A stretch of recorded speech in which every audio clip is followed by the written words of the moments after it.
Welcome to our series, next installment in this series that we have titled Conversations That Matter. We started this series in 2007 in an effort to address issues that we think are of interest to most people, issues of God and life, of faith and skepticism. And we have structured these lectures and discussions in such a way that we want to present answers to challenging questions about the Christian faith in a context where we desire there to be questions. So as Dr. Kruger lectures tonight, if you want to jot down questions on the card that was handed you on the way in, that would be a good way for you to prepare to interact with him over the material tonight. The cards also have on the bottom portion a tear-off portion. If you have any feedback for us about these events, if you would like to give us your email address so that we can give you information about further conversations, we'd be glad to do that. You can leave it with the ushers on the way out. Our topic tonight is the Bible's missing books, with a question mark. Some of you may have seen the Newsweek article that ran January of this year where the Bible's authority and validity was called into question in a number of ways. And as Christians, we receive the 66 books of the Old and New Testament as God's Word. And yet many critics would say that the Bible is full of errors, that it is merely the result of theological and political disputes and quarrels over the ages. So do we have the right books, and why do we think that we do, is the question tonight. Dr. Michael Kruger is the president and a professor of New Testament and early Christianity at Reformed Theological Seminary in Charlotte, North Carolina. And he's one of the leading scholars today in this particular area of study, the early origins of the New Testament. And so it's our delight to have Dr. Kruger with us tonight. So let's please, I would say, give him a warm Florida welcome, but he came expecting warmth, and we've disappointed him, but let's welcome him warmly tonight. So thank you, Michael.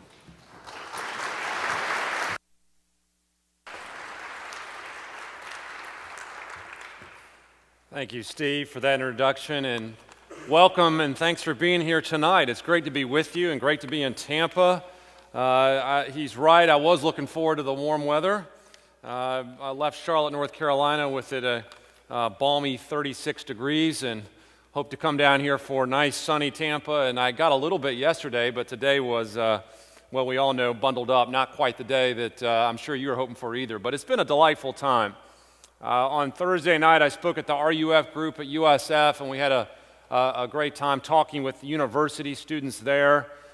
This morning I spoke to some of the gentlemen from the local presbytery, and then this afternoon I was over at Clearwater Christian speaking. So it's been a full schedule and a fun time, and I'm excited to be with you here this evening to talk about the subject before us. As Steve mentioned, the topic before us tonight is this question of the Bible's missing books. And in fact, I encourage you to make sure you have an outline tonight. I think I saw most people have one as they walked in. I know they've been handed out in the back, and I think there's some over here. So if you need to slip up and get one, feel free to do that. That'll help you track our discussion tonight when we deal with this subject of the Bible's missing books. Now, to start tonight, I'm going to start in a place that you may not have expected tonight as we talk about the subject of the Bible's missing books. I'm going to talk about, as we begin, Muhammad Ali. Now, I know you're thinking, why in the world is Dr. Kruger starting his evening tonight talking about the boxer Muhammad Ali? What in the world does that have to do with the Bible or with lost Gospels? Well, that's a very good question, but the fact is I'm not talking about the boxer Muhammad Ali. I'm actually talking about a different Muhammad Ali. I'm talking about Muhammad Ali, the shepherd. Now, no doubt you're probably not familiar with Muhammad Ali, the shepherd, but he plays a very significant role in what may be one of the greatest archaeological discoveries of all time. In 1945, this Muhammad Ali was out in his fields with a shovel digging. Now, a lot was happening in 1945 in our world. World War II was coming to an end, and the world was thinking about many things beyond a shepherd named Muhammad Ali in a place called Nag Hammadi, Egypt, but he took his shovel, he went with his brother Sharif Ali, and they went out into the fields to dig for fertilizer. And as they did, the shovel hit something hard. So, clank, he hits this thing with the shovel and thinks, what in the world is this? And so he and his brother start to dig, and they uncover it in the dirt, a large clay jar. As they lift the jar out of the dirt, it looks like something very old, and they realize this is not something we've ever seen before.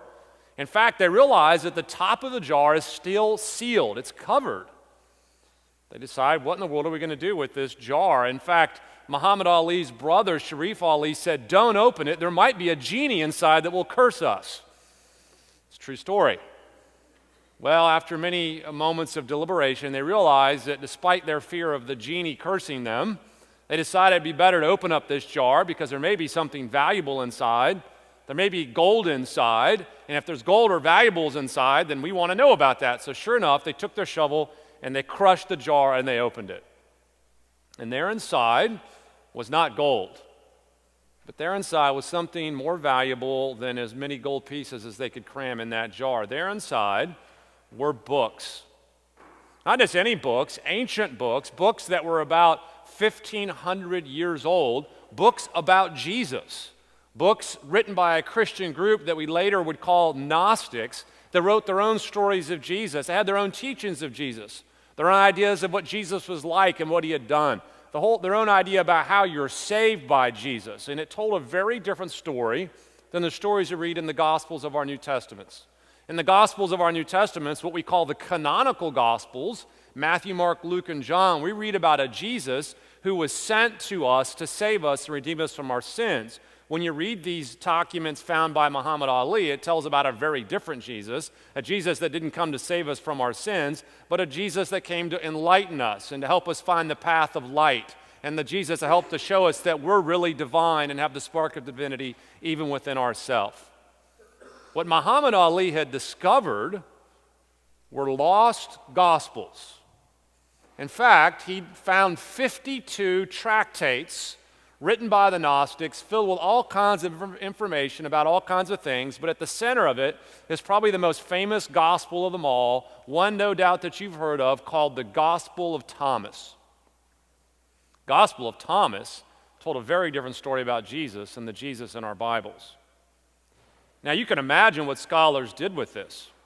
Once they discovered this archaeological find, it began to send shockwaves through the academy. Muhammad Ali didn't realize what he had. He ended up selling it to an antiquities dealer, and it ended up making its way to various scholars, and they realized that this is an early collection of Jesus stories, very different than the Jesus of our Bibles, and they begin to ask a very obvious question, a question that you and I would ask about this, and it's simply this: what about this version of Jesus? What about these Gospels? Should we put these Gospels in our New Testament?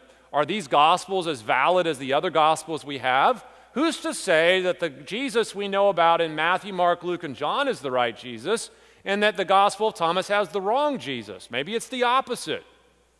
Maybe the Gospel of Thomas has the right Jesus, and maybe Matthew, Mark, and Luke, and John have the wrong Jesus. Maybe all this time we've had the wrong Gospels. That question has been asked by scholars for the last 50 to 60 years as a result of the discovery of books like that. And that's exactly what our topic is going to be about tonight.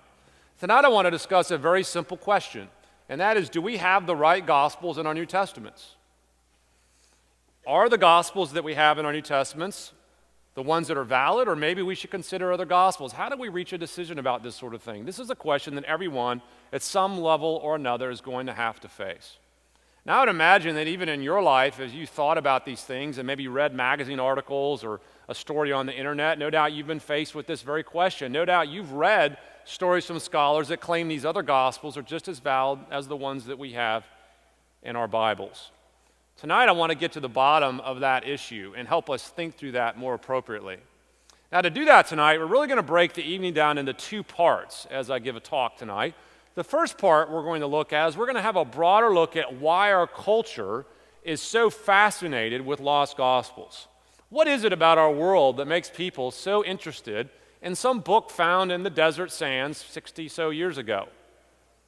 And then secondly, after we take a look at that, we're going to talk about why Matthew, Mark, Luke, and John. Are there any reasons to think that these Gospels are more valid than the Gospel of Thomas or any other Gospel that we've discovered out there?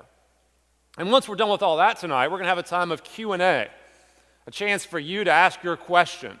And it can be a question that has to do with something I've said tonight, or you can ask a question about some other related topic to the Gospels or to the stories of Jesus that you maybe have already had and want to ask tonight. So this would be a great chance for us to interact and interface over these important issues. So take a look at your outline there tonight, and this will help you track along. We'll start with that very first Roman numeral there, our culture's fascination with lost Gospels. Why is it that our culture just can't get enough of Gospels like Thomas and are rather bored with the Gospels of Matthew, Mark, Luke, and John? There's one word that pops into my head when I think about that question. I think there's one thing that our culture values more than just about anything right now that explains their fascination with Gospels like Thomas, and that word is diversity. Our culture is absolutely fascinated with, and maybe one could even argue obsessed with, the theme of diversity. By the way, I'm not talking about cultural diversity or ethnic diversity now, even though that's certainly something people talk about. I'm not talking about that kind of diversity. I'm talking about the diversity of ideas, or the diversity of truth claims, or the diversity of religious systems, or the diversity of ethics, or the diversity of understandings of right and wrong and good and bad. Our culture is a culture that loves that kind of diversity. And here's why. Our culture doesn't just simply affirm the fact of diversity. No one can really dispute it. There's people with all kinds of opinions about all kinds of things. Our culture doesn't just affirm the fact of diversity, they actually draw a conclusion from it. The question isn't just whether there's a diverse opinion about things. The question is, what does that mean? And our culture draws a very clear conclusion from that. And the conclusion is simply this: with all these diverse opinions, with all these diverse religious ideas, with all these diverse claims about truth, no one view can possibly be right. That is the conclusion that our culture draws from the existence of diversity. Now, we all agree that there's diversity in our world and these different truth claims. The question is it really true that that's the conclusion that you can draw from it, that you conclude that there's no right or wrong that's true for everybody, there's only truth for you, and I have truth for me? In fact, the way our world looks at diversity is very much like the time of the judges in the Bible. No doubt you've probably read the book of Judges and have an idea of what that book's about, but the time of Judges is a time when Israel really had no king and no leadership and no guidance at all. And the very end of the book of Judges tells us what Judges was all about, and it's simply this: everyone in that day did what was right in their own eyes. If you think about it, that really could have been written about today. I mean, in one sense, that's today, isn't it? Everyone just goes around and they like to have a choice of how they live or what they think is true, and they think, well, I can just create truth for myself, and I can just create my own worldview, and what's right for me isn't necessarily right for you. People love diversity of ideas, and this is what's so appealing about the Gospel of Thomas, or any other gospel out there, is it allows people to have a diversity of gospels and to therefore conclude that there's no one version of Jesus that possibly could be right. In fact, all of these are equally legitimate, and I can just pick whatever version of Jesus I happen to prefer. I get to pick the Jesus I like. What's interesting to watch is the way this sort of focus on diversity has made its way into the academy. You probably haven't kept up with this sort of thing necessarily, but it may be helpful for you to realize that this quest for diversity of ideas has actually made its way into the study of early Christianity. In fact, in the scholarly world, this is the sort of thing I track all the time. In fact, one of my books a few years ago called The Heresy of Orthodoxy was actually written to address this exact trend. In fact, you can see in your notes there, point B under that first heading, the study of early Christianity has been affected by this push for diversity. And let me tell you how this happened. And this is very important background for understanding what we're going to talk about tonight. Of Muhammad Ali in 1945, I want to take you back a few years earlier. I want to take you back to the year 1934. In 1934, a German scholar by the name of Walter Bauer wrote a very important book. Now, chances are in 1934 in Germany, no one was thinking much about Walter Bauer and his book. In fact, in 1934 in Germany, much more important things were happening. You may recognize that as the year that Adolf Hitler became the Führer and the leader of Germany in 1934. But behind the scenes, quietly, Walter Bauer wrote a book. That book was called Heresy and Orthodoxy in Earliest Christianity. And it proved to be one of the most famous and one of the most important books in the last 100 years. It didn't start off that way. In fact, he wrote the book and no one really noticed. In fact, about 30 or 40 years went by and no one noticed. And then suddenly the book in 1971 was translated into English, and it just like a bomb hit the American scholarly scene, and everyone started paying attention to Bauer. And here's what Bauer said in his book. What he said is that early Christianity, when you go back into its earliest phases, was full of diversity.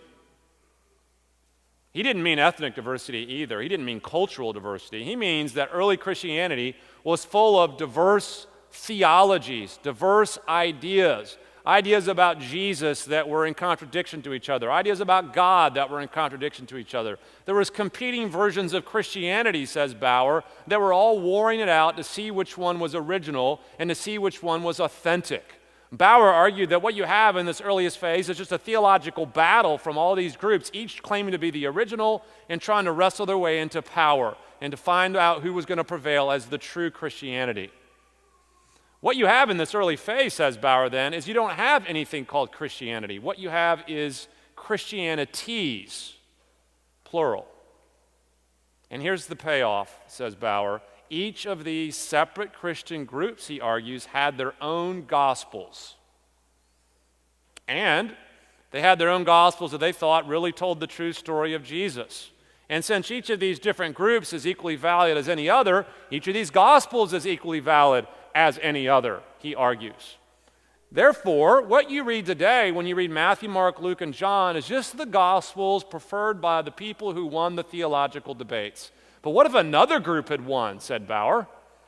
What if the Gnostics had won? The Gnostics were an early heresy at that particular time period. What if the Gnostics had won the debates and they prevailed as the true Christianity? Well, says Bauer, you'd be reading a very different gospel now. You'd probably be reading the gospel of Thomas, or maybe the gospel of Philip, or maybe the gospel of truth. So, says Bauer, the gospels you're reading are no different than any other gospels. If another group had won, you'd probably be reading one of those texts. What that means is all gospels are equally valid, all gospels are equally true, none have the lion's share of truth about the person of Jesus, and ultimately you can pick whatever gospel you want. Now that whole narrative, which I've just given you, started in 1934 with this book from Bauer, but here's the fact, that narrative is the predominant narrative in our scholarly world today.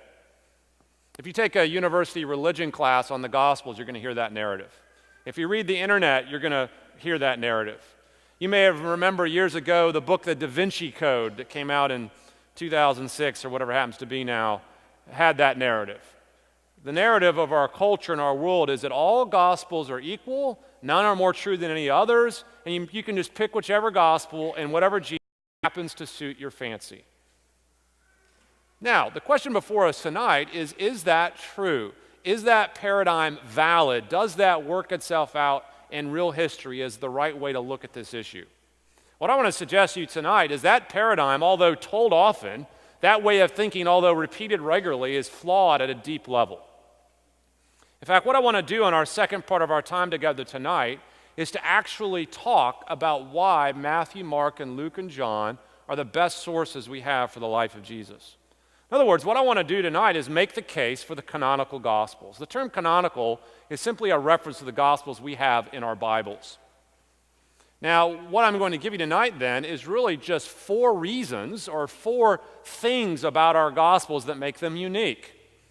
And these are really helpful for you, I think, and I hope they are, because these are the kind of things that you can take to your friends in conversations and tell them that are true of the Gospels that may help them understand why these Gospels are special and why these Gospels are unique. And in fact, these 4 points, as you'll see in a moment, are very basic points.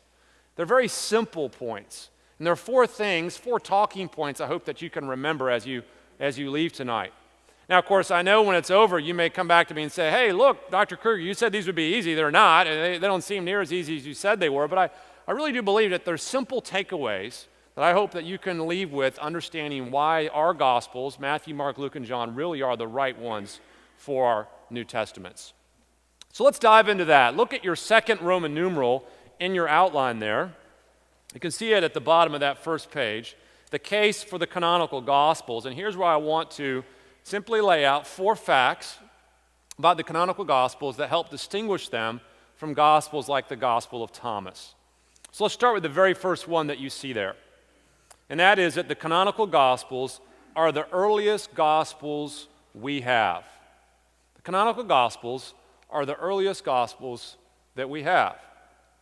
You know, if you want a gospel that you can trust about Jesus, you want a gospel that is written as close to the events of Jesus' life as you possibly can. You want a gospel that goes as deep and as far back into history as you possibly can towards the time of Jesus if you want a gospel that you can really rely on. This is a standard historical expectation about reliable historical accounts. If you want a reliable historical account, you want one that was written as closely as possible to the events it purports to record. Everyone in history wants that. That's the best thing you could ask for in any historical document. And what's interesting about the 4 canonical Gospels is they're the only ones that actually go back to the first century in the time of Jesus. They're the only ones that take us back to the very century in which these things occurred. They are, in fact, the oldest Gospels we have. Now, that's a very simple fact. It's actually a very basic fact. It's the kind of fact you could tell your neighbor. Did you know that the 4 Gospels we possess in our New Testaments go further, deeper, longer back in history than any other gospel in our possession? You know, you can write a gospel long after the events you're purporting to record. People did this in the ancient world. Theoretically, a person could write a gospel, say, in the 4th century. In fact, we know about gospels that were probably written in the 4th century. And people did that, and people can try to do that, but you have to ask a very simple question. What is more likely to retain historical truth? A gospel written in the 1st century, when these events actually occurred, or a gospel written 300 or 400 years after the fact? That's a very critical historical question. And this is one that's different about our Gospels in the New Testament, is they are the oldest text that we possess about Jesus. Now let's fill out some details under this first point. You can see it there in your notes. The first thing I want you to realize is that all the canonical Gospels are dated somewhere between the year 50 and 90 AD, somewhere in that range. Now in our time together tonight, we're not going to parse that out and talk about the dates of each individual Gospels. There's a lot of different opinions within that range. Some put Mark as early as 50, some put John as late as 90. Regardless, the point is that all our Gospels are dated within that range in the 1st century. And here's what's amazing about that. In the scholarly world, there's actually a consensus about this.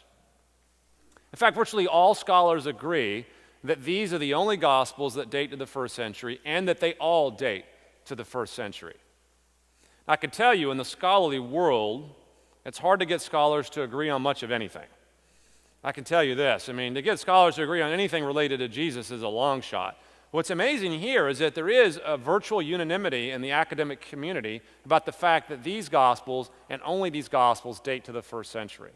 And that's a stunning fact.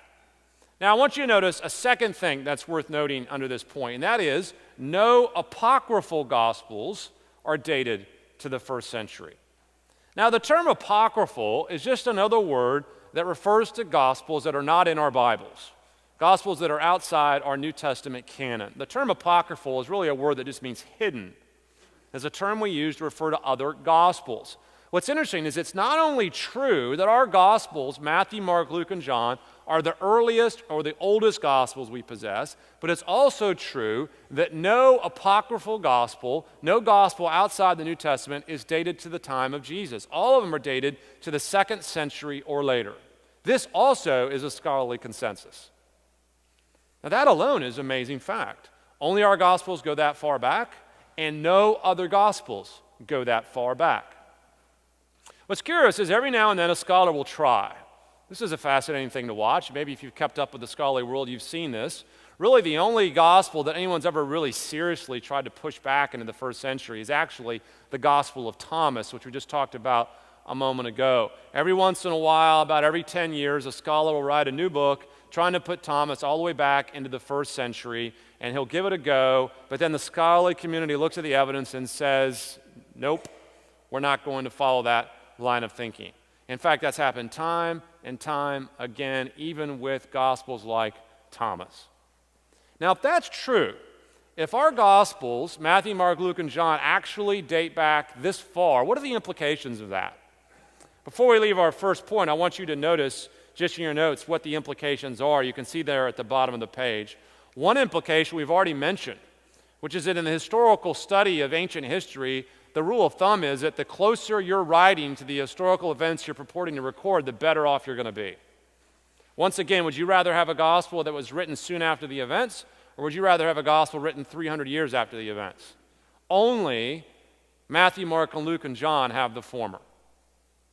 But here's another implication, which often people miss and don't think about near enough, and it's simply this. If you publish a gospel in the first century, you are publishing a gospel in the time when there are still eyewitnesses alive who saw the things that you're recording. If you publish a gospel in the first century, you're actually publishing the gospel at a time when there's still eyewitnesses around that it can either say, yes, that's how it happened, or no, that's not how it happened. They can either confirm what you're saying or deny what you're saying. What that means is if you publish a gospel soon after the events themselves, you're playing a very risky game if you're making things up from thin air. If you're just building your gospel from scratch and you're just making up historical details, there's lots of people around that can say, no, that is not what took place. What that means is that your gospel would have a very hard time gaining any traction at all if it was completely fabricated and published in the first century. Now, you may hear that tonight, and you may think to yourself, oh, come on, in the ancient world, no one really cared about historical value of text. In the ancient world, no one really talked about what counts as good history. In the ancient world, no one analyzed text to see whether they really recorded right facts or not. But that's simply not true. In fact, we have all kinds of evidence from right around this time period of historians in the ancient Roman world talking about how to write good history and what counts as good history and what counts as bad history. And we have examples of historians critiquing other historical accounts in poor history and inaccurate history. Don't think for a moment that people didn't notice these things. So if you're going to write a gospel in the first century when eyewitnesses were still around that could either confirm or deny it, you were taking a big risk if your gospel was false. What does that mean? That means what you have is one of the earliest accounts, but you also have an account that was in one sense implicitly even from the first century itself. And this is what makes our gospels entirely different from any other gospels out there. To sum up then, our very first point's a simple one. What makes Matthew, Mark, and Luke, and John unique? Answer, they're the oldest gospels we have. Now, that leads us to a second point tonight, and if you flip your notes over, you can see on the back a second thing that the canonical Gospels have true of them, and that is simply this. The canonical Gospels are the only Gospels that have a credible connection to the apostles. They're the only ones that have a credible connection to the apostles. Now, the apostles, as you no doubt know, were the original followers of Jesus. That's the name we give to the original 12 disciples, when Jesus sends them out to preach his message. Those are the apostles. They were the ones that were there. They were the ones that saw these things take place. They were eyewitnesses in the time of Jesus. Now, I'll tell you what, if you want a reliable gospel, not only do you want a gospel that's first century, not only do you want a gospel that's written early, you would also want a gospel that's written by people who actually saw these things happen. It's one thing to have a gospel that's early. It's another thing to have a gospel written by eyewitnesses. Theoretically, you could have a gospel that's first century that's not written by eyewitnesses, right? Someone in the first century who didn't see any of this theoretically could have written a gospel. But what if you had a gospel that was first century and you also had a gospel that was written by people who were actually there or were best friends with people who were actually there? What you would have then is a gospel that gives you eyewitness accounts, a boots on the ground real account of what really took place. You could have someone who actually saw the feeding of the 5,000. You You could have someone who actually could corroborate the walking of Jesus on the water. You could actually have someone that would have witnessed the resurrection with their own eyes. You would actually have someone who saw these things take place. And in the ancient world, this was the best kind of history, the best witness.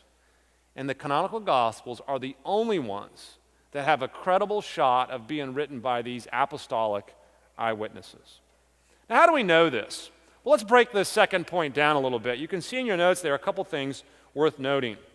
First, we actually have good reasons to connect the canonical Gospels to the apostles. Now, when it comes to the apostolic, or rather when it comes to establishing the authorship of the Gospels, that's a long discussion, and it's a complicated discussion we won't get into tonight. But you may be wondering, how do we know that the Gospels are actually written by these apostles? Take the Gospel of John for a moment. How do we know that John was really written by John, right? It's called John, but how do we know John actually wrote it? What I'm arguing for here is that actually we have good reasons to think John wrote John, and it's a very complex and lengthy discussion we can't go into fully, but I'm going to give you just one way we know, or one key example of the kind of evidence we have, and that is one of the ways we know who wrote a certain gospel is the testimony of the earliest Christians that used those gospels. When it comes to the Gospel of John, we have such a testimony. In the 2nd century, we have a scholar by the name of Irenaeus, who's a very famous church father from the 2nd century, and very plainly he tells us in his writings that that gospel we call John, it's called it for this reason. It was written by John the Apostle, who is one of Jesus's closest disciples. In fact, he was probably the youngest apostle of all the apostles. He's probably about 18 or 19 years old during the time of Jesus. And Irenaeus just plainly tells us John wrote John. Now, of course, the next question is there any reason to think Irenaeus got it right? Where did Irenaeus get his information from? Well, we know fairly certainly that he got his information from a person who was earlier than him, another church father by the name of Polycarp. Now, you may wonder, well, where did Polycarp get his information from? And here's the kicker. Polycarp knew John personally. Polycarp actually knew the Apostle John. Polycarp was actually a disciple of the Apostle John, and Irenaeus was a disciple of Polycarp. You know what that means? That means that when Irenaeus says John wrote John, he's only one person removed from John himself. One. He knows the guy who knows the Apostle John. So when he tells us in his historical sources that John wrote John, and you're reading an eyewitness gospel, we have every reason to think that's a fact he would have known. Now, could Irenaeus have been wrong? Are we saying that Irenaeus is infallible? No, but we have to look very carefully at this from an historical level. There's no reason to doubt a claim that's so closely connected to the Apostle John himself. This is a very important point I want you to see. When it comes to the Gospels, that's a perfect example of the kind of thing we're talking about. We have good evidence to link the Gospels to the apostles themselves. And we could give other examples if we had time. I could do the same thing for the Gospel of Mark and on with Luke and Matthew as well. If that's true, what does that mean about what we're reading here when we're reading the Gospels of Matthew, Mark, Luke, and John? What that means is that we're reading eyewitness testimony.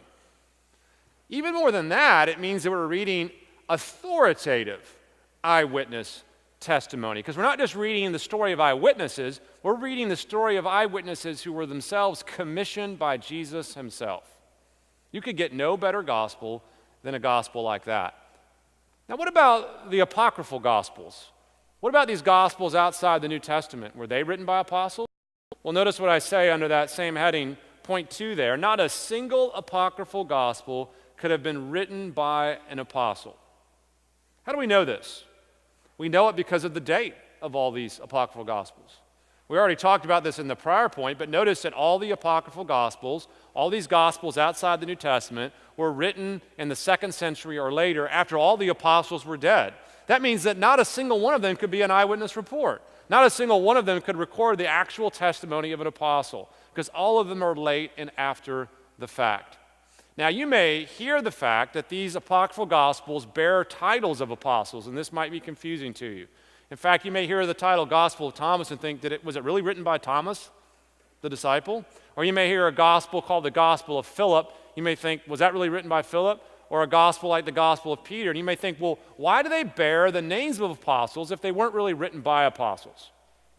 Well, we know they can't be really written by apostles because they're written so late. Why then were they named after apostles? Well, it's for a very simple reason. If you're going to publish a gospel in the 2nd century and you wanted to get attention for it, what would you name it? You wouldn't call it Bob's Gospel, right? In the 2nd century. I mean, you would name it after someone famous. You would name it after an immediate follower of Jesus. You would call it something like Peter or Philip or Thomas. The fact that non-canonical gospels have the titles of apostles doesn't mean anything. We know those are fabricated because of how late those gospels are. It was simply done to try to gain a hearing. But when it comes to the gospels that were dated back in the 1st century, those are the ones that have the best shot of actually being written by an eyewitness. And so if you want to trust a gospel, if you want to rely on a gospel to tell you something about Jesus, there's no better gospel you can trust than one that was written by somebody who was actually there. Now, let me move on to the third major point here as we work our way through these talking points about the canonical gospels. And that is, third, the canonical gospels lack the legendary embellishments of the apocryphal and later gospels. The canonical gospels lack later legendary embellishments. Here's a third and very interesting fact about the gospels we have in our New Testaments, and that is the way they do their job. I don't know if you've ever noticed this, but when you read the canonical Gospels, Matthew, Mark, Luke, and John, they're actually written in a very straightforward, matter-of-fact manner. In fact, they're written in a manner that's very almost news-like, reporting the data as it happens. And what you don't find in Matthew, Mark, Luke, and John is the later legendary, embellished, bizarre, strange accretions that are so common in non-canonical Gospels. And this is a point that most people miss, and here's why they miss it. Most people try to talk about which gospel belongs in the New Testament and which doesn't, but they actually have never really read a gospel outside the New Testament. One of the reasons that people don't notice the differences is because they've actually never read them. And this is understandable. Most people just never gotten around to reading gospels like Peter or Thomas. But if you do, you realize there's something very bizarre and something very strange going on in these gospels, and it's something very different than Matthew, Mark, Luke, and John. So let me just take a little straw poll here and see if this is true even in this room. I want to know how many of you here tonight have actually read, not just heard of, but actually read the entire Gospel of Peter. Okay, I don't think I see a single hand tonight. Okay, so I've never gotten that reaction before us. You may have a very Orthodox church here, Steve, so that's probably a good sign, right? Let me ask a different question then. How many of you have actually read, not heard of, but actually read the entirety of the Gospel of Thomas? Okay, I see one hand tonight. Okay, well, that's a good example of what we're talking about here. Most people, when they talk about the differences between the canonical Gospels and the apocryphal Gospels, actually have never read the apocryphal Gospels, and they don't realize the kind of things that happen in them. So let's break down this third point together a little bit and talk about this a little further. The first thing I want to do is I want to say a further word about how the Gospels speak in a restrained manner, how they talk in almost this matter-of-fact way, and really leave things out we might otherwise expect them to include. I want to ask you a question for a moment about the Gospels. Have you ever noticed that when Matthew, Mark, Luke, and John describe the resurrection, that they don't actually describe it happening? You ever notice that? When you read about the resurrection in the canonical Gospels, you come onto the scene after it's already happened. You come onto the scene when Jesus is actually already raised from the dead. You actually don't see it happening. It doesn't show it happening. That's an amazing thing when you think about it. If you were making up a gospel about Jesus rising from the dead, no doubt the rising of the dead would be the big crescendo of the story. It would be the big thing at the very end. It would be what you're leading up to, is that your Savior, at least in your mind, rose from the dead. And even though you're making it up, you're going to make it a good one. Wouldn't you actually show it happening? Amazingly, though, the canonical Gospels do no such thing. It's amazingly restrained. Let me give you another example from the canonical Gospels of this, and that is stories about Jesus' childhood. Ever wonder what Jesus was like as a child? Ever wonder what it would like to know the little boy Jesus and what it was like growing up with Jesus? We know that Jesus had many brothers and sisters. No doubt it was interesting growing up with Jesus, and we'd wonder what their experience was like. We might wonder how many times did Jesus' brothers hear the phrase, "Why can't you be more like your brother Jesus," right? Curiosity is fairly strong in that area. Wouldn't you want to know what Jesus was like growing up and all the things about him? But you know what's interesting about the canonical Gospels is they tell you hardly anything about the story of Jesus as a boy. In fact, of all the Gospels, we had a grand total of one story of Jesus before he's 30, other than, of course, his immediate birth. And that is a story in Luke where Jesus is a boy in the temple. You know it well. But other than that, the canonical Gospels are absolutely silent. They go right from the birth, for the most part, all the way to his public ministry and leave out all the things you'd expect someone to include if they were curious. The canonical Gospels speak in a very restrained way. But what about the apocryphal Gospels? What happens when we look at other Gospels? What do they do? And here's the thing I want you to realize. When we read the apocryphal Gospels, we see all kinds of legendary embellishments. In fact, we often see legendary embellishments right around the gaps left in the canonical accounts. I'll give you an example. I brought up a moment ago about the question of whether you could see the resurrection happen in the canonical Gospels, and the answer was no. But you know what? You can see it happen in apocryphal Gospels. I'll give you an example of this, and that's the Gospel of Peter. The Gospel of Peter, which, as I took the straw poll, no one in here has yet read. In the Gospel of Peter, Peter actually gives you maybe what you might be wanting. It actually gives you an account, live action shot of Jesus actually coming out of the tomb. The thing you might expect someone would include, Peter actually includes it, this gospel that's not in our canons. But what's strange about it is as he shows the resurrection happening, it is a one bizarre, strange, clearly embellished tale. And here's how it happens. When Peter shows Jesus emerging out of the tomb, he's not a normal Jesus, he's not a man Jesus, he's a giant Jesus. He's a Jesus whose head reaches all the way to the clouds. He's like 60-foot Jesus coming out of the tomb. And he comes out of the tomb, giant Jesus, flanked on each side with angels. And it's a very bizarre scene. In fact, there's a reason why the Gospel of Peter does this theologically, which I'll get to later. The point, though, is that the Gospel of Peter has this 60-foot tall, disembodied, Godzilla kind of Jesus, right, coming out of the tomb, and he's flanked by these angels. But then it gets even more strange. Then following Jesus out of the tomb is the cross itself. Now this is strange. You wonder, well, how did the cross get in the tomb, first of all, which is a strange detail. You don't bury people with crosses in the Roman world. Then more than this, how does the cross actually follow Jesus out of the tomb? Is it walking? Is it floating? We don't know. But you've got Jesus, who's super tall, coming out of the tomb, followed by, presumably, a floating cross. But then it gets even weirder on top of all this. In addition to the giant Jesus and the floating cross, then suddenly the cross starts talking. You have a talking, floating cross following a giant Jesus as he emerges out of the tomb. That is the embellished, very interesting perhaps, and very entertaining resurrection account by this apocryphal gospel, the Gospel of Peter. But as you read it, you realize, hold on, something isn't quite right here. It's clear what Peter's doing. He is actually filling in the gaps left by the canonical Gospels, which tells you something. Peter wrote well after the canonical Gospels. And of course, it wasn't really Peter writing. The person who was forging this gospel wrote long after the canonical four. Let me give you another example of embellishment in apocryphal Gospels, and that is centered around the boy of Jesus. We just talked a minute ago about how the canonical Gospels don't tell us about Jesus as a child, but there are Gospels that do. There's a late gospel, very popular one, known as the Infancy Gospel of Thomas. Now, the Infancy Gospel of Thomas shouldn't be confused with the Gospel of Thomas. They're two different books. The Infancy Gospel of Thomas actually tells the story of Jesus as a little boy.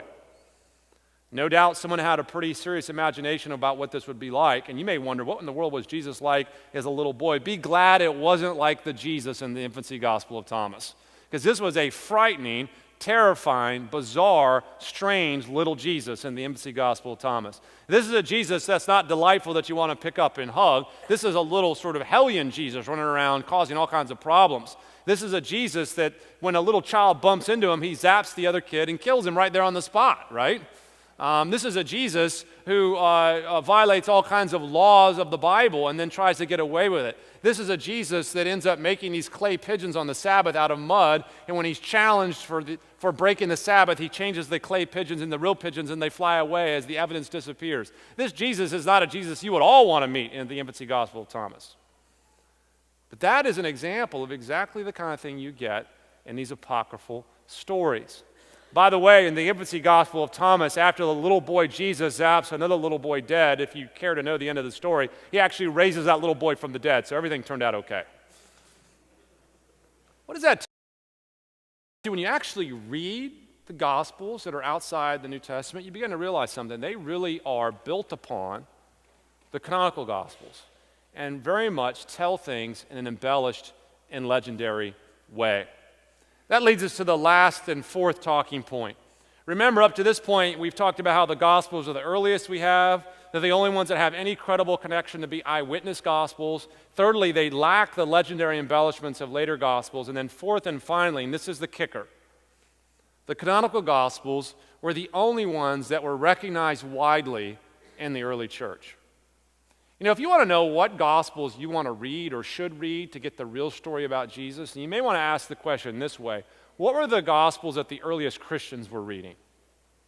Which ones did they recognize as authoritative? Which ones did they receive as being true from the very earliest stage? And here's what's stunning. When we look into the historical evidence about the origins of the four Gospels, as far back as we can look, the early church was using these four Gospels. And not only were they using these four Gospels, Matthew, Mark, Luke, and John, they were pretty much ignoring the type of apocryphal Gospels that often get mentioned in these scholarly writings. It really is remarkable. In fact, I've written in your notes there are several examples of this in the early 2nd century. When we look in the 2nd century and you ask, how many Gospels were there? We could ask Irenaeus, and he says, well, 4 and only 4. If we ask the Muratorian fragment, as I've listed there, our earliest canonical list, how many Gospels? The answer is 4 and only 4. If we ask Clement of Alexandria, another early church father, how many Gospels? 4 and only 4. Here's the amazing thing. In the early church, there was amazing unanimity around these 4. In fact, you may not realize it, but in the early church, there never was any real controversy over the Gospels and over which ones. Now, if you read magazine articles and the Da Vinci Code, you may think that everyone couldn't get along and no one could agree and everyone's fighting it out and everyone had their own Gospels and so on. Simply not the case. Actually, in the early church, it's fairly clear that there was a unification around these 4 at a very early stage. In fact, if you would have lived in the 2nd century, and if you walked up to some 2nd century Christian and stuck a microphone in his face and said, hey, why did you guys pick Matthew, Mark, Luke, and John? He probably would look at you strange. He'd probably say something like, pick Matthew, Mark, Luke, and John? Well, we didn't pick Matthew, Mark, Luke, and John. These are just the Gospels that were handed down to us. As far back as we can see, it's been these 4 and only these 4. Now, what about the apocryphal Gospels? Were they very popular in early Christianity? Were they very widely used? Well, you can see there at the very bottom of that second page, most of the apocryphal Gospels were expressly condemned or simply ignored. Here's an amazing fact. When you look into the early church, these other Gospels were not popular and were not widely used. You know, for all the hype about the Gospel of Thomas, it's hardly ever mentioned in the early church. And when it is mentioned, it's condemned. Other Gospels likewise suffered from any real popularity. In fact, I give you some interesting little factoids there at the bottom you might be interested in knowing. Look at those with me. First, not a single manuscript do we possess that includes both apocryphal and canonical Gospels. This is an interesting fact. I don't know if you realize it, but in the ancient world, we find manuscripts, copies of the Gospels that bundle them together, that join them together. So we have actual codices that include Matthew, Mark, Luke, and John all in one book. But here's what we never find. We never find one of those books with a mix. We never find a book that has Matthew, Mark, and Thomas. We never have a book that says Luke, John, and Peter. Never, ever. Every time we find Gospels bound together, it's always the 4 that we have in our New Testaments. A second little factoid there at the bottom. Not a single canonical list mixes apocryphal and canonical Gospels. In the early church, you know what Christians began to do? They began to make lists of the books that they recognized. They began to make lists of the books they received. And we have many of these lists. You want to know what the Gospels on each of those lists are? They're all the same. Matthew, Mark, Luke, and John. We don't have a single list anywhere that has an apocryphal Gospel written on it with a canonical one. We have no list anywhere that says Matthew, Mark, and Thomas, or Matthew, Luke, and the Gospel of Truth, or what have you. Never, ever, anywhere. One other fact that I think is worth noting that tells us about the relative popularity of Gospels is the very last one, and that is the number of manuscripts we have of these. You know what's interesting in the ancient world is you can tell how popular a writing was by how many copies of that writing is left behind in history. In other words, when we do archaeological digs and we discover things, we see copies of ancient writings, and we can tell how popular those writings are by the number of copies we find. Because the number of copies we find tells us how often those books were read and copied and used. When it comes to Matthew, Mark, Luke, and John, you might be amazed to know how many copies of manuscripts that we have in the ancient world of those Gospels.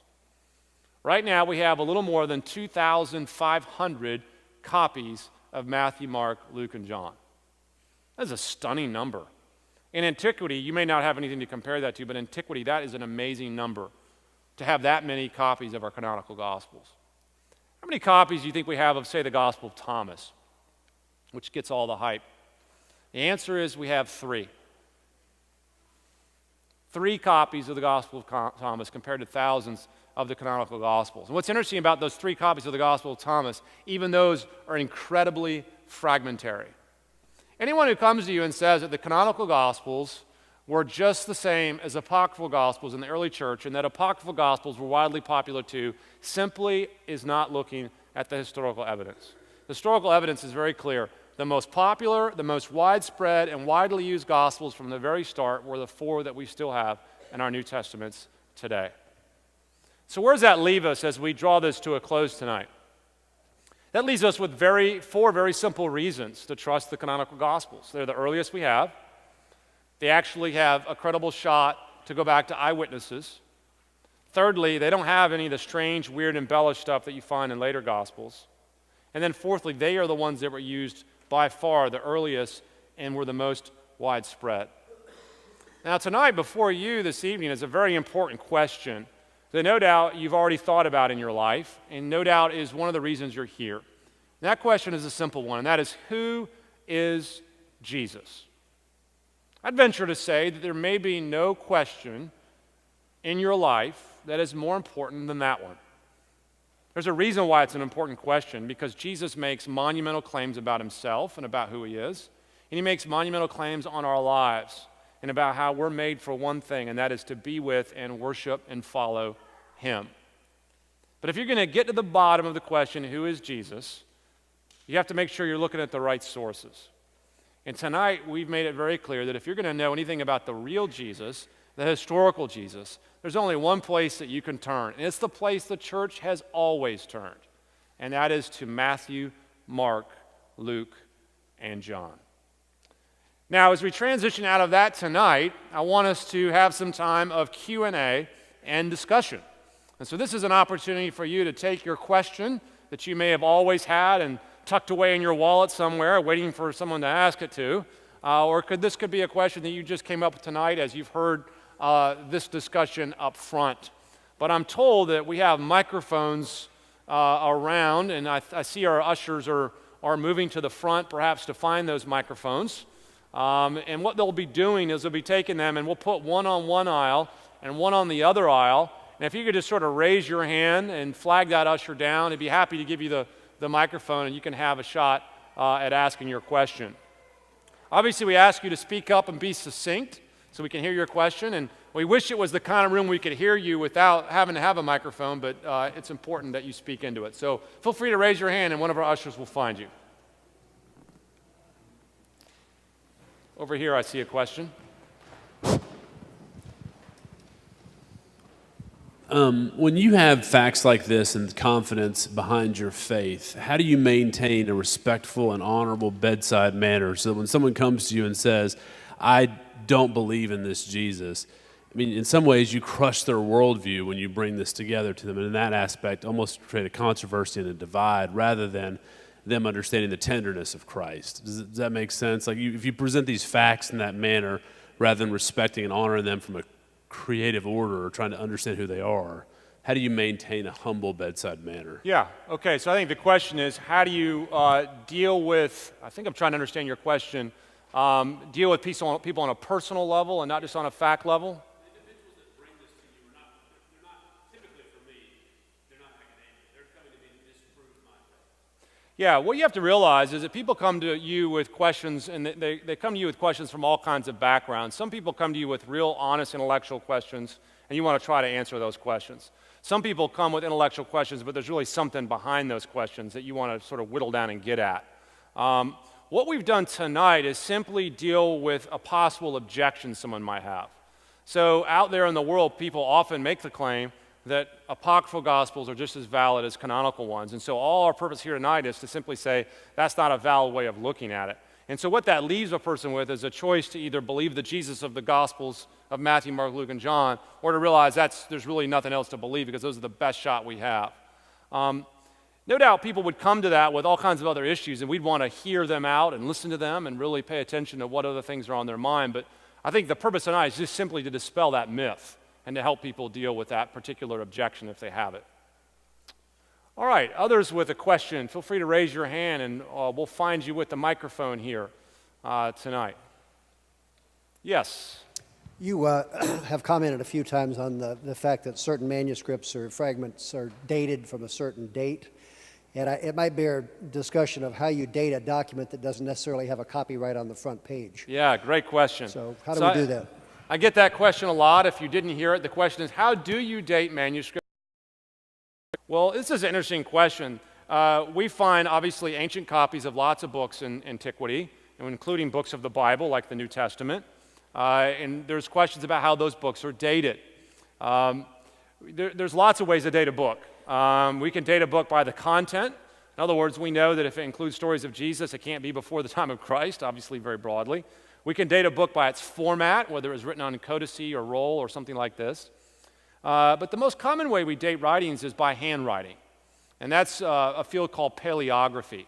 Paleography is the study of ancient handwriting, and that's the typical way we date manuscripts. And the reason that's a reliable date is because we know, with other types of historical evidence, we can see the development of handwriting progress over time, and we can pretty much pinpoint within about a 50-year range when documents appeared. And so what you'll find is that most manuscripts are dated with a range of about 50 years. So it'd be something like 100 to 150 or 150 to 200 or something like that. So handwriting is really the main way we date documents in the ancient world now. Great question. Yeah, up in the back corner. Hi. Where I struggle is I think the classic Reform position is that no one sat around deciding on the books of the Bible and that they were primarily self-authenticating. But yet here we're turning to history, we're turning at historical evidence, and we're almost turning back to looking at a collective to decide something wasn't valid or not. If I was on the other side, I would say, well, who cares if there were some later books? What's to say that's not part of canon, even if it's outlandish? I mean, we have talking donkey and what numbers and things like that, so that wouldn't be relevant if I was taking a counter argument. So I guess my question is, where do we draw the line between self-authenticating and then relying on the church or the collective body to make decisions? Yeah, if you didn't hear the question, there's a question of where do we draw the line between affirming that books in the Bible are self-authenticating and looking to the testimony of the church to tell us which books are in the canon. Well, the way I approach it is I don't see a contradiction between those two things. In fact, I see quite a bit of harmony between them. To understand what we mean by self-authenticating might help. When we say the Bible is self-authenticating, what we mean is the books that God gave the church to be in the New Testament had a certain quality about them or certain characteristics about them that allowed Christians from a very early point to recognize them as from God. Okay, that's exactly what the Reformed folks have argued. We'd argue the Bible is self-authenticating. But there's nothing wrong with looking at history and seeing if it's consistent with that. In other words, we want to ask the question, if in fact books are self-authenticating, do we see them recognized early by Christians? Or do we see any sense of unity around these books from a very early time that would show that they're evidencing themselves to be from God? And I think when you look at what we've just talked about in the four canonical Gospels, you see exactly that. When you see a church so quickly and so uniformly affirming these four Gospels to the exclusion of others, what I think that confirms is their self-authentication. Christians rightly recognized that these books were unique. They rightly recognized the attributes that were in them. And so I don't think we have to choose between whether we're going to validate the canon based on self-authentication or validate the canon based on history. I think we can see how the two actually fit together. We can affirm that the books are self-authenticated, and then the history actually backs that up. In this case, I think very, very well it backs that up. So great question. Other questions tonight? Please raise your hand and we'll find you with our Donahue-style microphone here. All right. Yes, Hey. over here. My question is kind of like it's more of like, I've had a lot of conversations with like Catholics, for example, and so when we do the research to kind of compare between like pseudo-canonical books and canonical books, it's like you get to a point in history where it's kind of hard to distinguish. It's hard to find it online. It's hard to, like where was that split? Why do they have extra canonical books, in their Bible opposed to our Bible? And what is the difference between the Hebrew Bible and I guess the Greek Bible, or even the Latin Vulgate, that makes it so difficult for us to kind of have it all understanding? If Christians can be unified in saying yes, these four Gospels are true, then why are we so in much disagreement when it comes to that main split between those early Christianities? Yeah, great question. If you didn't track the question there, he's saying this. Look, what do we do with the fact that there's a difference between the canons of Roman Catholic churches and Protestant churches? And what he's referring to here is what's called the Apocrypha. Now, this is technically an Old Testament issue, not a New Testament issue. Tonight I'm really addressing the New Testament canon, but it's still a fair question, which is what do we do with the fact that Protestants have one version of the Old Testament canon and Catholics have another? And these apocryphal books, or not apocryphal, these books called the Apocrypha refer to books like 1st and 2nd Maccabees and Tobit and Judith and books like this. Well, that's a long discussion, obviously, we can't get into tonight, particularly the difference between the Hebrew and Greek canons of the Old Testament. It's a very lengthy discussion. Let me just say this. One of the reasons that historically Protestants have affirmed the canon that we have is precisely because it's the canon that Jesus himself affirmed. And this is the very grounds for the distinction we're making. When you look into the New Testament, not only Jesus, but also every single New Testament author, and this is very critical, every single New Testament author and Jesus himself, all of them quote books in the Old Testament as Scripture. And none of them at any point ever quote one of the books that's in the Apocrypha of the Roman Catholic Church. Not a single time. And every book that they quote from the Old Testament as Scripture is actually in our current Protestant Old Testament canon. So why is it that Protestants hold to the Old Testament canon we do? The reason we hold to the Old Testament canon we do is because the best evidence we have is that that's exactly the canon that was received by Jesus and exactly the canon that was received by first century Jews and Israel. And so the people of God at that time actually had affirmed those 66 books, or technically 39 books, in the Old Testament at that particular juncture. Now, at this point, that's probably as far as we can get into that question, but if you want to dive deeper into the issue of the Apocrypha, I'd be happy to chat with you afterwards. But that's the essence of the reason why we have the canon that we do of the Old Testament. We think that Jesus is probably the best source you could ever turn to understand the extent of the biblical corpus itself. Good question. I see a hand in the back and a hand here. We'll start here. Yes. Okay, I have a two-part question. Maybe that they're unrelated is part of the answer, though. Okay. So that could be the ignorance. But the first one is around, could you just tell me more about the start of the Gnostics? Where did they come from? The start of what, sorry? The Gnostics, the Gnostics, group. okay. Yep. Okay. And the second that seems related to me is, are there any other books that are referenced, say, in what we have found that we're still looking for? Are there suspicions by scholars today that maybe there are even more lost materials that maybe are somewhat older or something like that? Does that make sense? Yes. I think I understood that the echoing sometimes is hard for me to hear, so I apologize. The first question is about the Gnostics, correct?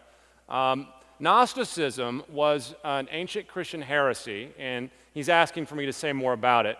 Gnosticism, more or less, is a 2nd century and later phenomenon, and most scholars agree on this. You don't really find Gnosticism in the 1st century. Gnostic heresy had a lot of different things they believed, but it was basically a sort of philosophical mutation within Christianity that downplayed the importance of the physical body and also advocated that salvation was found sort of in this secret knowledge that would give you enlightenment. One of the things that Gnostics are most known for is arguing that the physical flesh that we have on us today is inherently evil, it's inherently fallen. And so salvation for a Gnostic would be not receiving a new resurrected body, which is what Christians believe, but salvation for a Gnostic would be being set free from this body, never to have another one ever again. So it's a very different intellectual system. And so what we find is actually a number of Gospels outside our New Testaments actually have a Gnostic flair to them. This allows us to date them rather easily, because if Gnosticism was a 2nd century phenomenon, then any gospel that talks about Gnosticism is at least 2nd century or later. In fact, the discussion of the collection at Nag Hammadi that I opened with, all those are Gnostic tractates, and they have a very developed system of Gnosticism, really called Valentinian Gnosticism, that would have happened probably in the middle to 2nd century and later. Now, your other question, you'll have to help remind me. What was your second question? Yes, the question is, are we still looking for other books? Well, yes. We are very open to finding whatever the sands of Egypt turn up or any archaeological find turns up. And I think scholars are certainly optimistic that we could even theoretically find a 1st century story of Jesus that we never heard of before. No doubt that is something that people want. Of course, my presentation tonight is just telling you what we do have. What we do have are Gospels from the 1st century, and the only ones we do have from the 1st century are Matthew, Mark, Luke, and John. But it's very possible that we could discover one from the 1st century that heretofore we haven't ever heard of. We find new manuscripts in the sands of archaeological digs every single year. You may not know this, but there's actually a very interesting archaeological site in Egypt called Oxyrhynchus.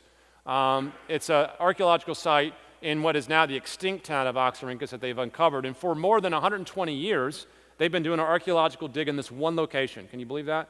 120 years they've been discovering and uncovering manuscripts in this one location. And every year they have a new volume of what's called the Oxyrhynchus Papyri. They put out and they say, here's all the new stuff we discovered this year. And it's pretty fascinating. There's religious documents, biblical documents, private letters, all the sorts of things that are found in the Oxyrhynchus Papyri. So yes, scholars are clearly looking for more things. Who knows what we'll find, but we're always looking for more documents, and hopefully we'll discover new exciting things in the years to come. You can actually look up Oxyrhynchus online. There's a whole website where you can look at all the discoveries and see pictures of the manuscripts. It's pretty fascinating. Question up in the corner, yes. Thanks for your presentation. It was good. And you might have kind of already answered this with your last answer, but I was just curious about the research going on in New Testament scholarship now. In any particular area? Like you presented and told us why these Gospels were credible. Yeah. But I'm curious, like you're saying, there are new things that can be found in the sands. Like what could we maybe expect if you come back in years from now? Yeah, well, maybe I'll find something. You never know. It'd be exciting. So our question is, what's going on in New Testament scholarship now, and what can we expect in the future?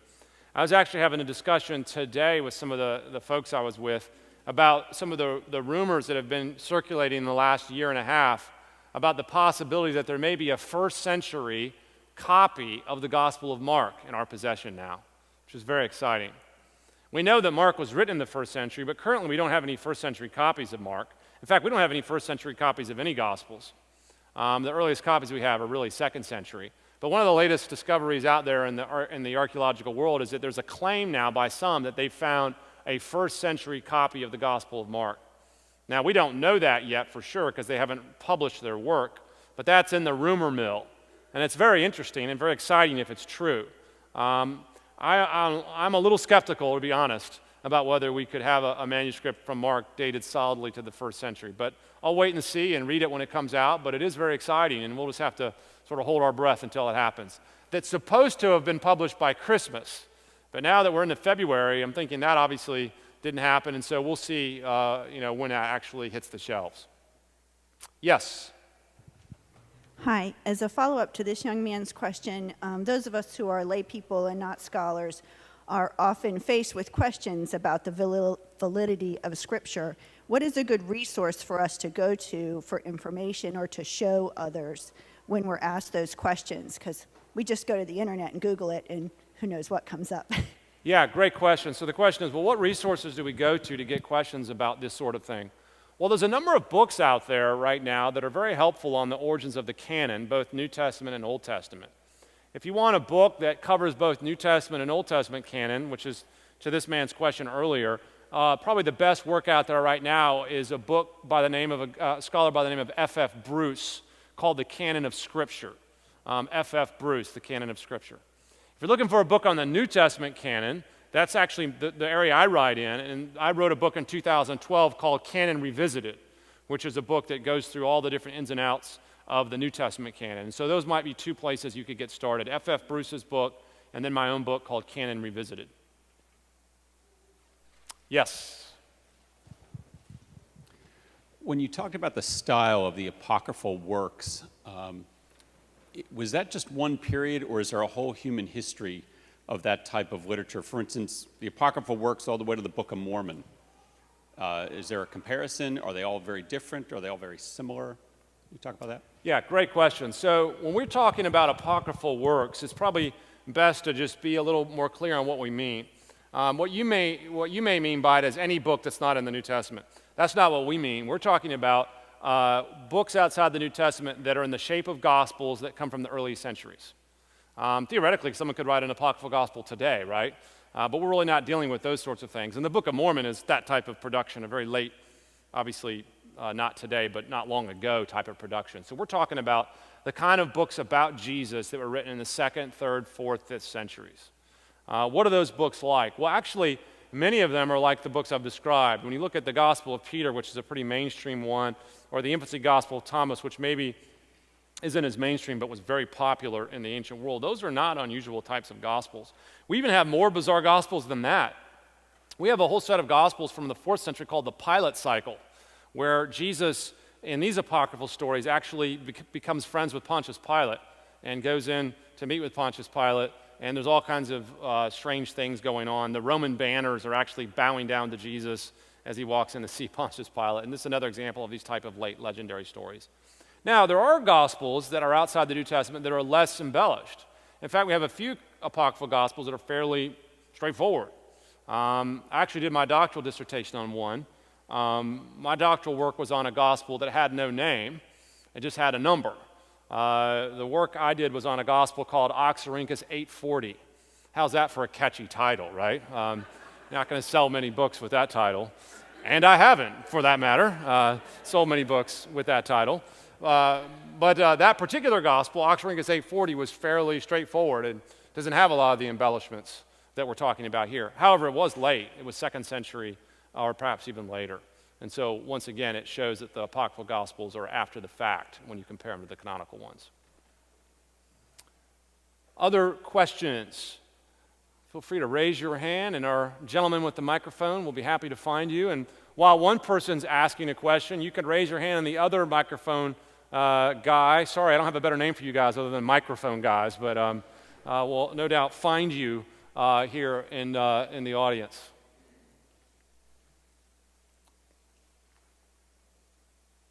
Yes, down here in the front again. And then I saw a hand up here, I think, for our number 2, I believe up near the green sweater, if I'm not mistaken. There's been a lot of criticism in the modern commentary, against the authenticity of Scripture that has criticized it as a political process. Men like Irenaeus, for example, are criticized as not only having pretty much decided, what the church was going to be, but also having pretty much originated the idea of the New Testament canon. So, there's this great man theory of the political victory that gave rise to what we now believe is the Bible. Can you comment a little bit on that? Yeah, if you didn't catch the question, this is an insightful question, and obviously he's been reading on this subject. So in modern scholarship today, there is this idea that the canon as we know it, the New Testament canon in this instance, was the product of political activity in the ancient world. He mentioned the fact that some have pinned the New Testament canon to the work of Irenaeus, and that is a common theory, who's a 2nd century church father, and say that Irenaeus basically invented the New Testament canon. Well, in one of my other books called The Question of Canon, I actually tackled that head on and showed that actually the canon predated Irenaeus by a good bit, and there's no reason to think that he was the wholesale creator of it. So that, I think, doesn't work. Another instance of this sort of political claim that the Bible was a political creation was a very commonly repeated idea that the New Testament is the creation of the Emperor Constantine in the 4th century. I cannot tell you how many times I've read people saying that the canon was created by Constantine at the Council of Nicaea in the 4th century. That has become so commonly stated, it's sort of the sort of internet lore now. In fact, there was an article in Newsweek that came out over Christmas, you may have read it, about the Bible and its reliability by a journalist by the name of Kurt Eichenwald. And he made the same mistake in this journalistic article. He said that the Bible or the New Testament was created by Constantine under political pressure in the 4th century at the Council of Nicaea. And I suppose if you say something enough, maybe people will start believing it, and that's what happens in this instance. But I can tell you with absolute assurance historically that is not the case. Not only did Constantine not create the canon, it predated him by a long, long time, but he certainly didn't do it at Nicaea. The Council of Nicaea had nothing to do with the New Testament canon. The Council of Nicaea had to do with discussions about how to articulate the divinity of Jesus, not how to discuss the boundaries of the New Testament canon. So this just gets stated again and again and again, but you just need to know that the political machinations of the ancient world were not the reason why we have the canon we have today. I wonder if is there another question up here? Perhaps not. Someone probably just yawned or stretched, and watch out. We'll call on you if we see your hand. Other questions tonight before we close up our time together? Yes, I see one up here, and I see one in the corner. Two up here.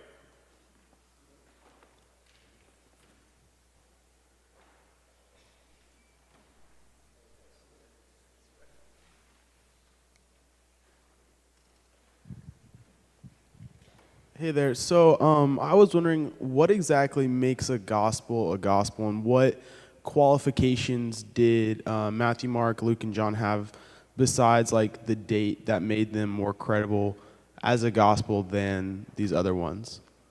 All right, great. What counts as a gospel? This is actually an interesting question that many people discuss and debate. The most basic definition of a gospel in terms of historical study is some account of the life of Jesus. Okay, some story that tells about the life of Jesus. And we know that's true for all of our gospels, Matthew, Mark, Luke, and John. Do our own gospels, Matthew, Mark, Luke, and John, have any other authenticating aspect to them other than their early date? The answer is absolutely yes, and I actually just gave you 4 tonight, 3 others in addition to that, one of which is a connection to the apostles, right? So they're not just giving you information about Jesus, they're giving you information about Jesus that comes from eyewitnesses. That's something that no other gospels have, and so that's a key distinction. But when you start talking about what counts as a gospel, here's what's interesting, and you may not know this, is that if you talk about a gospel and you define it as someone that's telling a story about the life of Jesus, then that would actually disqualify the Gospel of Thomas. Did you know that? Did you know the Gospel of Thomas is not a gospel that tells the story of the life of Jesus? In fact, the Gospel of Thomas isn't really a gospel like that at all. The Gospel of Thomas is a series of sayings of Jesus, just one after another. In fact, 114 of them in the Gospel of Thomas. Jesus said this, Jesus said that, Jesus said this, Jesus said that, 114 times, gospel over. That's the Gospel of Thomas. Does that count as a gospel? Well, you could challenge that, right? And scholars have. By the way, the Gospel of Thomas also has really bizarre things in it. Some of you may not know the very last line in the Gospel of Thomas, line 114 in the Gospel of Thomas, says this, and you're probably going to think I'm making it up, but you can go home and read about it. The Gospel of Thomas says this: any woman that makes herself the kingdom of heaven. Any woman who makes herself male will enter the kingdom of heaven. Line 114 of the Gospel of Thomas. And what's interesting about the Gospel of Thomas is it's presented in modern scholarship like this sort of pro-woman feminist type of gospel in modern scholarly discussions. But when you read that line, you realize, whoa, something's very strange going on here. And it is a very strange gospel. So in that sense, it doesn't really qualify as a gospel at all. Was there another question in the corner over here?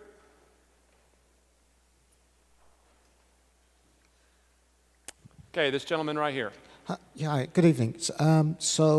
My question came out of your comment on the Gospel of Mark, I believe you said, where we don't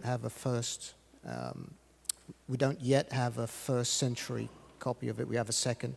So could you comment on the accuracy and translation of the Gospels through the inheritance through time, and then specifically to the accuracy of that one where we don't have that, what I call first generation authenticity? Had a real hard time hearing you. Were you asking about the accuracy of translations? Yes. Okay. Through time, yeah. So translations, just let's define our terms if we're asking about the accuracy of translations. Translations are when you take the writings of the New Testament and translate them in another language. In fact, most of you, I would guess, are probably not reading the New Testament in Greek, which it was originally written in. So that means all of you, probably for the most part, are reading the New Testament in another language besides Greek. Most likely English, maybe Spanish or some other language. Most of you are probably reading the New Testament in another language. That's called a translation. And since the very beginning, the Gospels were translated into other languages. In fact, as early as the 2nd century, we see the Gospels translated into languages so that other people of other cultures could read them. And there's other languages that we have the Gospels in. We have them in Coptic, which is an Egyptian language. We have them in Ethiopic, which is an African language. We have them in Latin, certainly in droves. We have them in Syriac. We have them in all kinds of languages. How accurate are these translations? Well, the answer, of course, is that depends on the translator. The translation accuracies are mixed. Some people do a good job translating, and some people do a lousy job translating. It's not that different than when someone translates someone speaking or translates a book. Sometimes they do a good job, sometimes they do a poor job. However, as far as it pertains to English translations, which we use now, English translations now are actually quite good. In fact, there's a whole range of English translations that are very reliable, communicating the meaning of the Bible, and I think we can trust those. But what we always do is we train our seminary students to learn the Bible in its original language, because that's the language that we believe God inspired those books in. And those are the words that God actually gave. And so translations are helpful and they're useful, but we really want to always go back to the original text as much as possible. So very good question.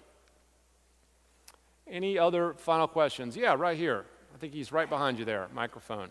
Yeah. I guess kind of lastly, in the same vein, could you kind of touch on textual criticism and how you mentioned that we have 2,500 copies of the original Gospels, obviously through various points in history. How do those better inform our translations, our modern translations, where we kind of ping them off of one another and see how they converge or diverge from one another? Very good question. So the question has to do with textual criticism, and let me just define that for us.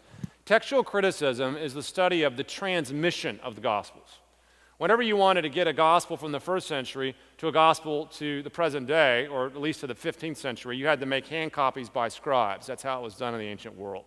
And so the transmission of our gospels is what he's referring to here. Were those gospels transmitted accurately? Were they copied well? Or were they copied theoretically with mistakes and errors? That's a key question.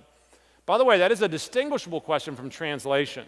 Translation has to do with taking the Greek text and putting it in a different language. The question he's asking is actually, do we have a reliable Greek text? If we have a reliable Greek text, then when we translate in other languages, we have a reliable translation. But the question is, does the Greek text we have of the Gospels, is it trustworthy? Has it been changed? Has it been modified? This is a very common question that I get asked a lot. We don't have time to go into it fully, but the historical evidence for the stability of the text of the Gospels is extraordinary.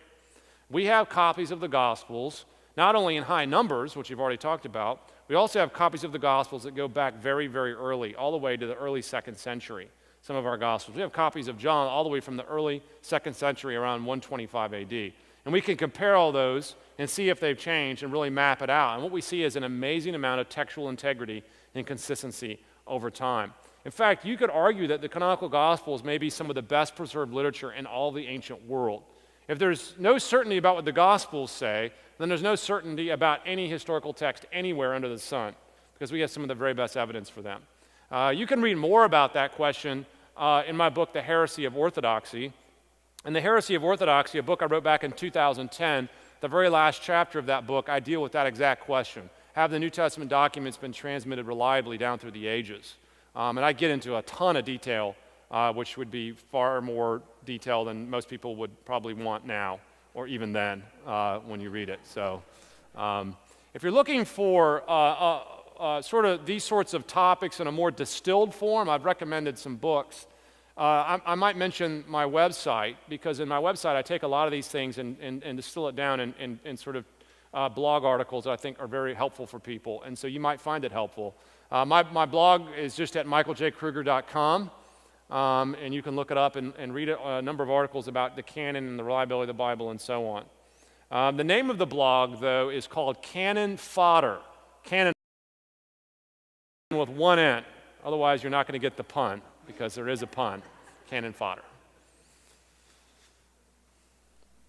Yes, I see a hand over here.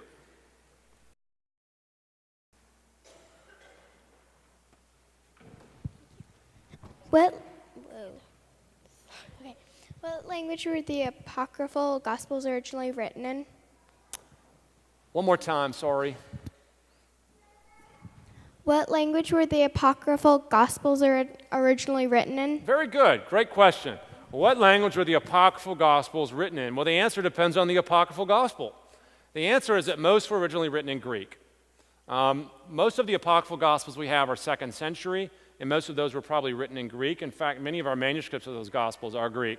What you might be interested to note, though, is the very first discovery of the Gospel of Thomas was not discovered in Greek. When it was discovered by Muhammad Ali in Egypt, he discovered it in a language called Coptic. And actually, it was only after the Gospel of Thomas was discovered in Coptic that we realized that Greek copies of it that we had discovered 50 years before were actually from the Gospel of Thomas. Some of the earliest Oxyrhynchus papyri were actually fragments, and we didn't even know it because we had never found the Gospel of Thomas before. So the answer is that the apocryphal Gospels were written in all sorts of languages. They're written in Coptic, they're written in Latin, but many of them and most of them are written in Greek. I think I see another one right behind there.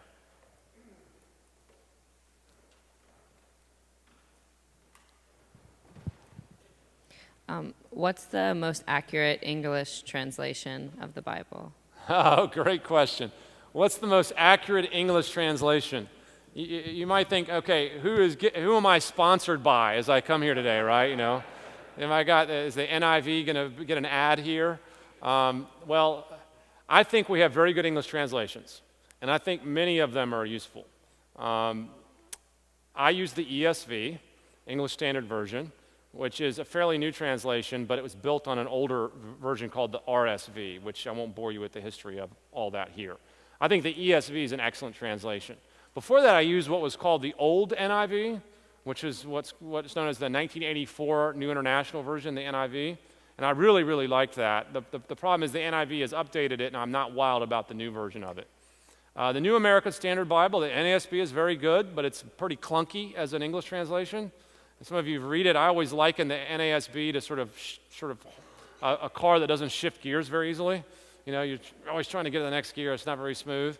So the NASB is a little clunky, but I think still useful. The New King James, I think, is a good English translation and does a good job. So I like a lot of English translations, but the one I prefer is the ESV. It's the one my church uses too, and I would certainly highly recommend that. Okay, we'll do this as the last question here, as we're done on time. Question. Just a quick one. Could you comment on in Luke where Jesus' last words and spoken on the cross, and whether you think they are valid in there to forgive them? They're not what they do. Luke 23, I think. Yes, you're talking about the Aramaic? Yeah, if that was actually in there, I've heard that probably was that got added in later, and that Christ probably did not say that. I remember. No, I would disagree with that view. What he's referring to here is that Luke actually records some of the final words of Jesus in Aramaic. My God, why have you forsaken me? Elohi, Elohi, alak bakthani, I think is what it is. And it's a phrase that scholars dispute and talk about. But actually, I think there's a lot of signs of its authenticity. One of those is the fact that it's in Aramaic at all. And we're not going to get into the whole discussion about whether Jesus spoke Greek or Aramaic, and it's a lengthy one. But I think there's probably very good reasons to think that Jesus probably spoke Aramaic. And we actually have vestiges of some of his original wording in various spots throughout the Gospels. So the Gospels were written in Greek, but Jesus probably originally taught in Aramaic. And that's a complicated discussion for another day, but I do think that's a valid saying of Jesus on the cross. All right, we are at the 8:30 hour, and that's, I think, our targeted stop time.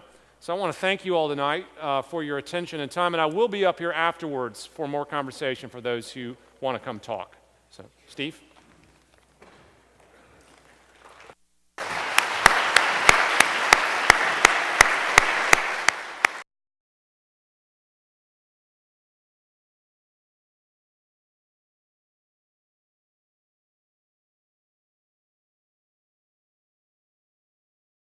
To be on our email list for future conversations. On the bottom of the tear-off portion of the card you were handed on the way in, you can write that down and give it to an usher on your way out. Thank you for coming.